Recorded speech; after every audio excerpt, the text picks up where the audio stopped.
Good evening বন্ধুরা, দেখো চলে এসছে আর একটা শর্ট ভিডিও নিয়ে।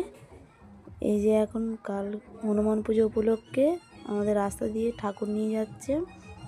ঠাকুরটা খুব সুন্দর, একদিকে রয়েছে রাম, আরেকদিকে রয়েছে সীতা, আর মাথায় রয়েছে মা কালী। ঠাকুরটা এত অপূর্ব দেখতে, খুব সুন্দর। ভিডিও তোমরা হয়তো স্পষ্ট দেখতে পাচ্ছ না, কিন্তু ওর সামনে থেকে এত সুন্দর দেখতে, কল্পনাও করতে পারবে না। আর দেখো ঠাকুর নিয়ে সবাই যাচ্ছে কত আনন্দ করে, জয় শ্রীরাম বলতে বলতে এখানে সবাই নাচ করছে।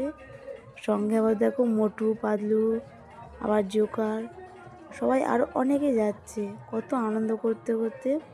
যেহেতু কাল হনুমান পুজো, ওই জন্য করে সবাই ঠাকুর নিয়ে যাচ্ছে। আর এই আনন্দ করতে করতে, ঠাকুরটা এত সুন্দর তোমরা সামনে থেকে না দেখলে ভাবতেই পারবে না। আমরা রাস্তা দাঁড়িয়ে দাঁড়িয়ে দেখছিলাম ঠাকুরটা এত সুন্দর, তাই স্পষ্ট হয়নি ভিডিওটা, তাও শেয়ার করলাম তোমাদের সাথে। পারলে একটা লাইক, অবশ্যই একটা কমেন্ট করে যেও।